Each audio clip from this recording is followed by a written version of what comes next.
अस्सलाम वालेकुम।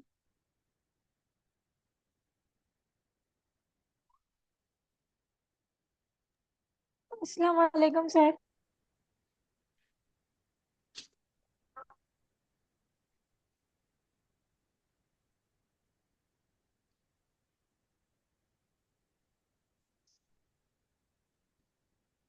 Camera off करें बेटा।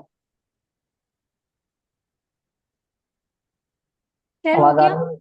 हाँ जी, आवाज आ रही है। जी। ओके। इकोनॉमिक में लास्ट क्लास में हमने क्या पढ़ा था? सर याद नहीं। याद नहीं है। प्राइस इलास्टिसिटी ऑफ डिमांड पढ़ा था, ठीक है। जो मैंने अलग से आपको नोट्स भी सेंड किए थे, स्क्रीनशॉट। जी सर। ठीक है। अब दो टॉपिक्स हम इकोनॉमिक के अंदर कर रहे हैं, बहुत इंपॉर्टेंट है, ठीक है। एक सवाल लाजमी आ सकता है। Canon of taxation. टैक्सेशन मैंने आपको पढ़ाया था, टैक्सेशन क्या होता है?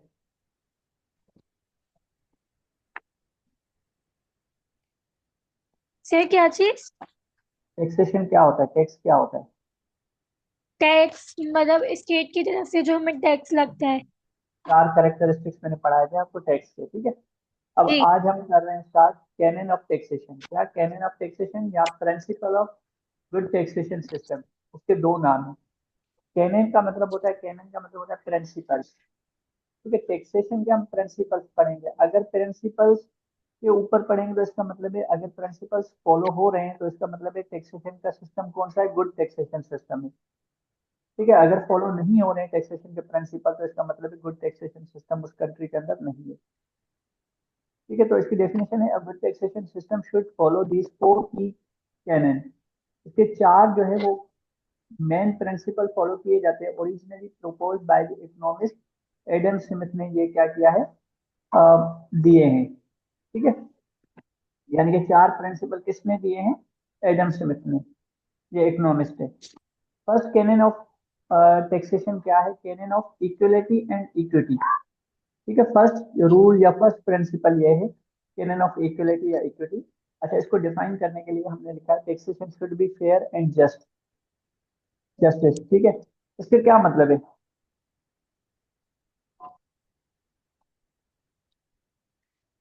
टैक्सेशन शुड बी फेयर, क्या होनी चाहिए, टैक्स टैक्स मतलब सही है। सही होनी चाहिए, ठीक है।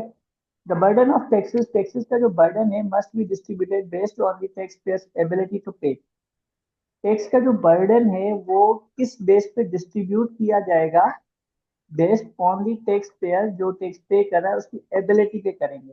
फॉर एग्जाम्पल, आपकी जो इनकम है वो 10,000 है या 1 लाख है, तो 1 लाख के हिसाब से आपके ऊपर टैक्स लगाया जाए। अगर किसी की 2 लाख रुपए जो है वो इनकम है तो उसके ऊपर 2 लाख के हिसाब से टैक्स लगाया जाए। तो इसका मतलब है आपकी जो एबिलिटी है वो 1 लाख की है, यानी कि आप 1 लाख पे कितना दे सकते हैं और दूसरा बंदा 2 लाख पे कितना दे सकता है। क्या दोनों की एबिलिटीज डिफरेंट डिफरेंट होगी पे करने की या सेम होगी? किस पे ज्यादा लगना चाहिए? जिसकी एबिलिटी ज्यादा है। ठीक है, जिसके पास इनकम ज्यादा है। तो इसका मतलब है ये वाला पॉइंट फुलफिल हो रहा है। First point canon of equality और इक्विटी के अंदर कह रहा है कि टैक्सेशन शुड बी फेयर, सही होना चाहिए, और टैक्सेशन का बर्डन जो है वो एबिलिटी की बेस पे रखा जाए। पीपल विथ हायर इनकम, जिनकी ज्यादा इनकम है, should contribute more than those with lower income. क्या मतलब हुआ इसका?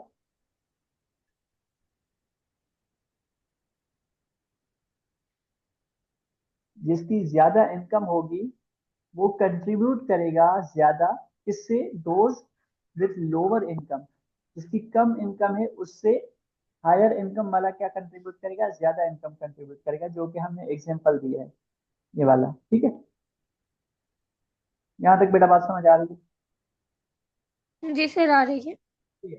फिर अगेन हमने वही जो है ना रूल, एक सेकंड वाला प्रिंसिपल भी सेम लिखा है, लेकिन थोड़ा सा इसको चेंज कर दिया। अब आपकी मर्जी, आप फर्स्ट वाला लिखे या सेकंड वाला लिखे। State should be fair.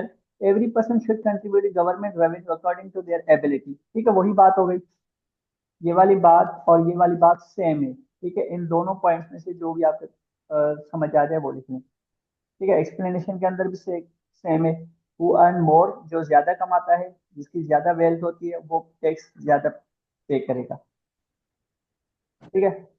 Fair share based on income and financial status के ऊपर जो है वो टैक्स लगाया जाएगा, जिसकी जितनी एबिलिटी है उसके हिसाब से लगाया जाएगा। तो ये दोनों रूल्स, फर्स्ट वाला ये भी फर्स्ट है, ये भी फर्स्ट है, दोनों में से एक आप कोई सा भी लिख लें। अच्छा, एग्जाम्पल इसका दे दिया, for example a rich businessman should pay more tax than small shopkeeper. क्या मतलब हुआ इसका? बिजनेसमैन ज्यादा टैक्स देगा शॉपकीपर शॉपकीपर, के मुताबिक। हाँ, शॉपकीपर की जो इनकम होगी वो कम होगी, बिजनेसमैन जो बहुत बड़ा रिच है वो ज्यादा टैक्स देगा। सेकंड क्या लिखा हुआ है? सेकंड प्रिंसिपल क्या है? Cannon of certainty. ठीक है, इसकी मीनिंग क्या है, इसको पढ़ लें।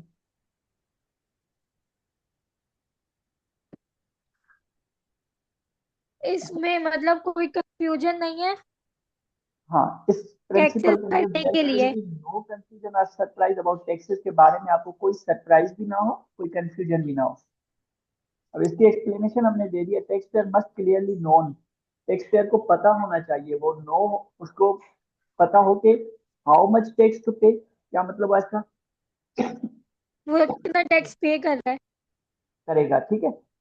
और वेन टू पे, कब पे करेगा, वेयर टू पे, कहाँ पे करेगा। तो ये सारी चीजें किसको पता होनी चाहिए? टैक्स पेयर को। इसका मतलब है ये रूल कौन सा है? सर्टेनिटी, यकीन हो उन्हें। दिस हेल्प अवॉइडिंग करप्शन, ये आपकी करप्शन को अवॉइड करेगा।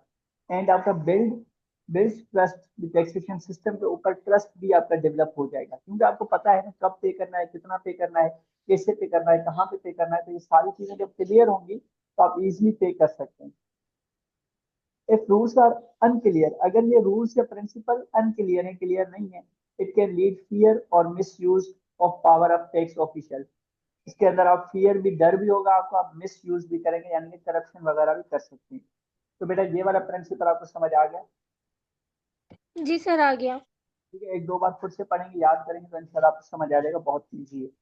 अच्छा, थर्ड प्रिंसिपल क्या है? Canon of convenience.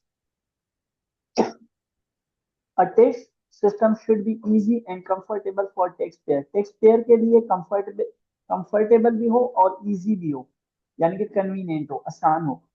अब इसकी एक्सप्लेनेशन आप खुद पढ़ें, क्या लिखा हुआ है फर्स्ट पॉइंट में।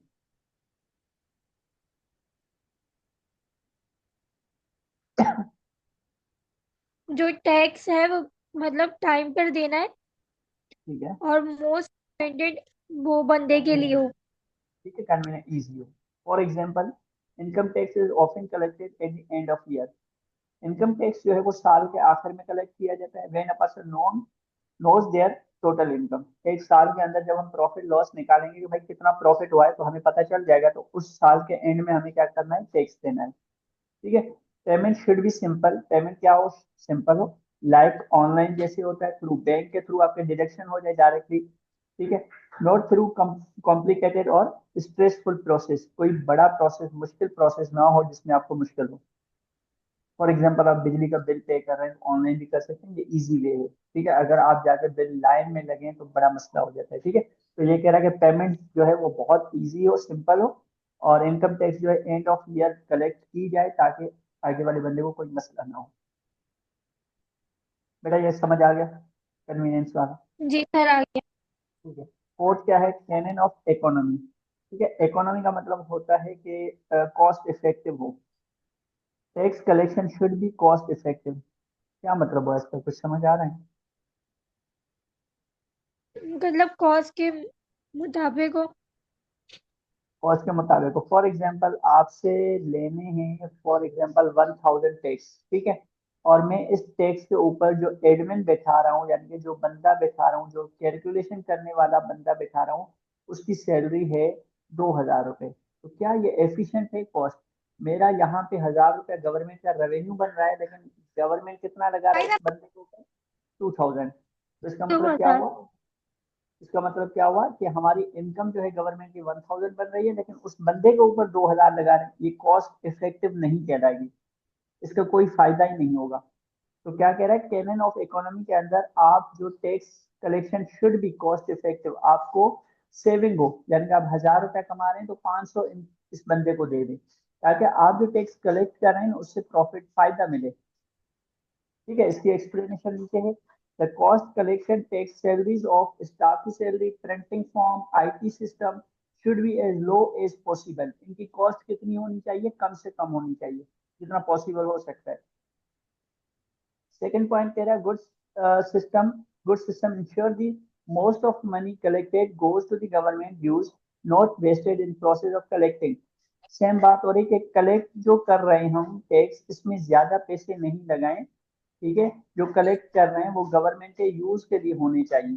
ठीक है, यानी कि उनके लिए इनकम या रेवेन्यू बन जाए, बच जाए। ऐसा ना हो कि जितना हम कलेक्ट कर रहे हैं उतना हम खर्च कर दें, तो फिर कोई फायदा नहीं होगा। ठीक है, for example if the government collect $100 है for example in tax, but spend $50 just to collect it, that is not economically. ये इकोनॉमिकली नहीं है कि आप 10 रुपए जो है टैक्स कलेक्ट कर रहे हैं, 5 रुपए आप खर्च कर रहे हैं, तो आपका कितना बच जाएगा? 5 रुपए। तो ये आधा जो है ना, 50% आप अपनी कॉस्ट लगा रहे हैं। तो 50% कॉस्ट लगाने का कोई फायदा नहीं होता है। ठीक है, आप मिनिमम कॉस्ट लगाएं, थोड़ी सी कॉस्ट 10%, 2% लगाएं, 3% लगा दें। ठीक है, तो ये कहलाएगा आपका कैनन ऑफ इकोनॉमी। ठीक है बेटा, यहाँ तक कोई बात मसला हो तो पूछ ले। नहीं सर, क्लियर है। अच्छा, इसकी समरी हमने दे दी। समरी के अंदर क्या है? Good taxation system should be fair होना चाहिए। फेयर का मतलब क्या होता है? सही।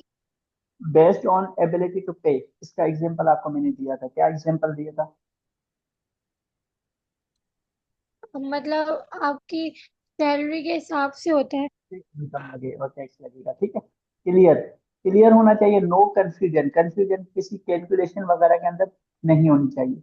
Convenient, convenient easy for people. लोगों के लिए क्या होना चाहिए? इजी होना चाहिए पे करने के लिए। Efficient, not wasteful. वेस्ट आप नहीं करेंगे। एफिशिएंट का मतलब है आप 1000 रुपए किसी से टैक्स ले रहे हैं, 500 रुपए आप या 800 रुपए आप जो है कॉस्ट लगा रहे हैं, तो क्या ये एफिशिएंट बन जाएगी? नहीं बोल रहा हूँ। ये एफिशिएंट बन जाएगी नहीं। बेटा? नहीं बनेगी, ये बनेगी इनएफिशिएंट। तो ये जो है रूल्स हमने समरी में दे दिए। तो आपको सवाल क्या लिखना है? सवाल आपको यहाँ से स्टार्ट करेगा कि गुड टैक्सेशन सिस्टम क्या होता है, डिफाइन गुड टैक्सेशन सिस्टम। इसके अंदर हम फर्स्ट हम लिखेंगे प्रिंसिपल। ठीक है, फिर सेकंड प्रिंसिपल जैसे लिखा हुआ है बेटा, नाम लिखा हमने, हेडिंग डाली, हेडिंग की मीनिंग लिखी, मीनिंग के बाद हमने एक्सप्लेनेशन दे दी। 2 पॉइंट्स हैं, 3 पॉइंट्स है, वो लिखेंगे। अगर कोई एग्जांपल है तो एग्जांपल भी दे देंगे। तो ये एक आपका कंप्लीट हो जाएगा। उसके बाद आपने सेकंड वाली इक्वेशन लिखी, sorry, canon of certainty, second principle लिखा, उसको एक्सप्लेन किया, मीनिंग लिखी, एक्सप्लेनेशन की, और कोई अगर एग्जांपल वगैरह है तो एग्जांपल वगैरह देना है। ठीक है, तो ये 4 प्रिंसिपल होते हैं। किसने ये प्रिंसिपल 4 दिए थे? एडम स्मिथ ने। ठीक है, यहाँ तक बात समझ आ रही है बेटा? जी सर, आ गई। एंड में हम समरी बना देंगे। ठीक है, समरी भी हम लिखेंगे, तो एक बहुत अच्छा सवाल हो जाएगा। अच्छा, सेकंड सवाल है, एडवांटेजेस को हम मेरिट भी कहते हैं, प्रॉस भी कहते हैं। PROS। प्रॉस का मतलब होता है फायदा, बेनिफिट। ठीक है, या बेनिफिट भी हमारे पास आ सकता है। तो सवाल 3-4 तरह से आ सकता है। What are the benefit of direct tax, what are the pros of direct tax, what are the merit of direct tax, या what are the advantages of direct tax. ठीक है, कोई सी भी चीज पूछ सकते हैं आपसे। सही है, यहाँ तक बात समझ आ रही है? ये क्वेश्चन अलग से हो जाएगा, सर, इसके एडवांटेजेस, आपसे डायरेक्ट टैक्सेस के एडवांटेजेस पूछेगा। तो एडवांटेजेस में क्या होता है? अच्छा, डायरेक्ट टैक्स क्या होती है? डायरेक्ट टैक्स हमारी इनकम पे लगती है, और किस पे लगेगी? हमारी सैलरी पे लगेगी, हमारे प्रॉफिट पे लगेगी, हमारे बिजनेस पे लगेगी, और हमारे प्रॉफिट पे लगेगी, सैलरी, प्रॉपर्टी पे लगेगी। ठीक है, तो ये डायरेक्ट टैक्स हमारे ऊपर बर्डन होता है, जो डायरेक्ट हमें पे करना होता है। तो फर्स्ट प्रिंसिपल क्या है डायरेक्ट टैक्स का? Justify the principle equality and equity. क्या मतलब है इसका? ये तो पहले हमने पढ़ा, direct tax such as income tax, property tax are charge according to the person income और वेल्थ। क्या मतलब है इसका? जो टैक्सेस आएंगे वो हमारी इनकम पे डिपेंड करेंगे। हाँ, इनकम ज्यादा होगी तो टैक्स भी ज्यादा। वेल्थ, हमारी दौलत ज्यादा होगी तो ज्यादा टैक्स लगेगा, कम होगी तो कम होगा। ठीक है, तो क्या कह रहा है कि इक्विटी, इक्विलिटी हम रखेंगे। ठीक है, इक्विटी का मतलब होता है इन्वेस्टमेंट, कैपिटल, वेल्थ। जितनी आपकी नेट वर्थ होगी ना, उतनी आपके ऊपर क्या लगेगी? इक्विलिटी के हिसाब से टैक्स लगेगा। ठीक है, अच्छा, सेकंड पॉइंट क्या कह रहा है? पीपल हु अर्न मोर, जो ज्यादा कमाते हैं या ओन करते हैं, ज्यादा उनके पास एसेट्स होते हैं, हैव तो उनको पे करना पड़ेगा more tax, while those who are earn less may pay very little or no tax। क्या मतलब है सेकंड पॉइंट का? मतलब जिसके पास ज्यादा एसेट्स होंगे और मतलब जो ज्यादा इनकम कमा रहा है उसको ज्यादा टैक्स पे करना पड़ेगा। ठीक है बेटा। थर्ड पॉइंट क्या है? This follow the principle of ability to pay. ये प्रिंसिपल क्या होता है? एबिलिटी टू पे होता है दोस्त who can afford to contribute more to the nation. जिनकी ज्यादा इनकम होती है, जिनकी एबिलिटी ज्यादा होती है, वो ज्यादा नेशन को, कॉम को, स्टेट को ज्यादा पे करते हैं। ठीक है, so it's create economic fairness and reduce income inequality. ये चीज हमारी क्या करती है? इनइक्वलिटी को कम करती है। कैसे कम करती है? फॉर एग्जांपल, एक के पास ज्यादा इनकम है तो वो अपना थोड़ा सा हिस्सा टैक्स की सूरत में देगा, और वो टैक्स किसके ऊपर लगेगी? पुअर्स के ऊपर लगेगी। तो पुअर्स जो है, गरीब जो है, वो ज्यादा गरीब नहीं होंगे, वो एक उनको फैसिलिटी दी जाएगी। यानी कि रिच पर्सन का पुअर पर्सन के ऊपर क्या लगेगी? पैसे लगेंगे। तो दोनों को बराबर ही एक लेवल पे ला, लेवल पे तो नहीं, लेकिन गरीब जो है वो थोड़ा सा बेहतरी की तरफ आ सकती है। ठीक है। अच्छा, सेकंड पॉइंट क्या? Justifies the canon of economy. अब इसकी एक्सप्लेनेशन क्या है? The cost collecting direct tax is usually low, specially when collected through salaries और बैंक डिडक्शन। क्या मतलब है इस पॉइंट का?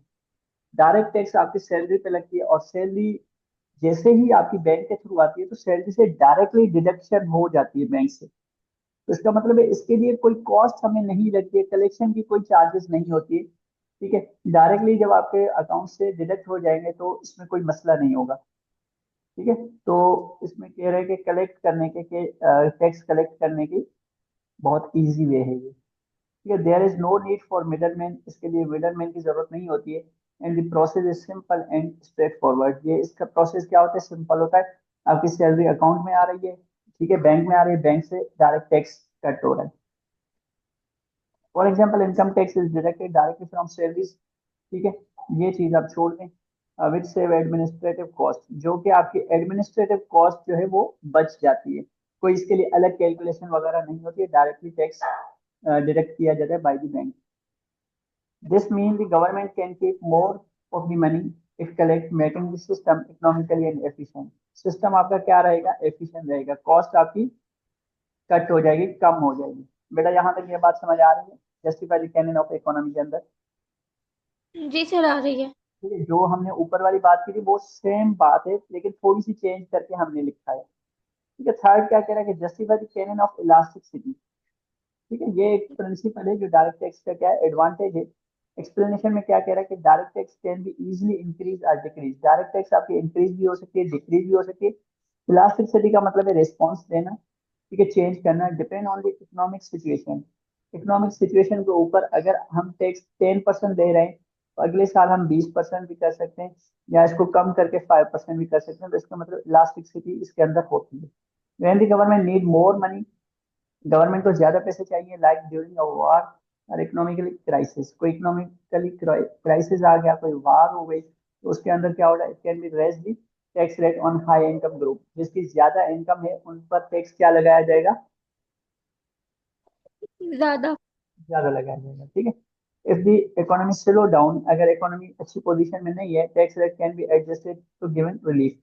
रिलीफ वगैरह भी दिए जाते हैं टैक्स के अंदर, आपकी टैक्स कम कर दिया जा सकता है। ठीक है, this flexibility shows the direct tax is elastic. Direct tax क्या होती है? इलास्टिक होती है, यानी कि चेंज हम कर सकते हैं। It can change with the need of the economy. Economy की जो भी नीड होती है ना, अगर ज्यादा पैसे चाहिए तो टैक्स को क्या कर देंगे? बढ़ा देंगे। अगर कम चाहिए तो टैक्स को क्या कर देंगे? कम कर देंगे। डिपेंड करता है। ठीक है, ये वाली बात, इसमें कोई मसला बेटा? नहीं सर, क्लियर है। ठीक है, फोर्थ लास्ट है justify the cannon of certainty. ठीक है, कैनन ऑफ सर्टेनिटी के अंदर क्या होता है? In direct taxes the tax payer known exactly. Tax payer को क्या पता होता है अपना? हाउ मच टैक्स पे, व्हेन टू पे एंड हाउ टू पे। ये तीनों चीजें टैक्स पेयर को पता होता है, इसलिए हम सर्टेनिटी, जो पहले हमने पढ़ा था ना गुड टैक्सेशन सिस्टम के अंदर, वो ही ये पॉइंट है। ठीक है, दिस रिमूव कंफ्यूजन। ये क्या करती है चीज? कंफ्यूजन आपका रिमूव करती है। रिड्यूस चांस ऑफ करप्शन और मिसयूज, ये भी बात हमने कर ली। इसका मतलब क्या है? वो करप्शन रिड्यूस करती है। यूज हो जाएगी। क्यों? क्योंकि आपको पता है कि कब पे करना है, कितना पे करना है, कैसे पे करना है, सारी चीजें आपके आगे सामने हैं, तो आपको कंफ्यूजन कोई नहीं होती है, तो मिस यूज बहुत कम होता है या नहीं होता है। Since the rule are clear, it help you with better financial planning हो सकती है for the both tax payer and the government, दोनों के लिए क्या हो सकता है, फाइनेंशियली प्लानिंग अच्छे से हो सकती है। ठीक है, ये वाला पॉइंट अगर आप नहीं भी लिखें तो यहाँ तक आपको सिंपल लिखना है। ठीक है बेटा, ये दो सवाल आपको करवा दिए, कोई मसला हो तो बता दें मुझे। नहीं सर, क्लियर है। ठीक है, कल इसका मुझे टेस्ट दीजिएगा। सही है। ठीक है बेटा, एंड करते हैं। ओके, अल्लाह हाफिज। ठीक है।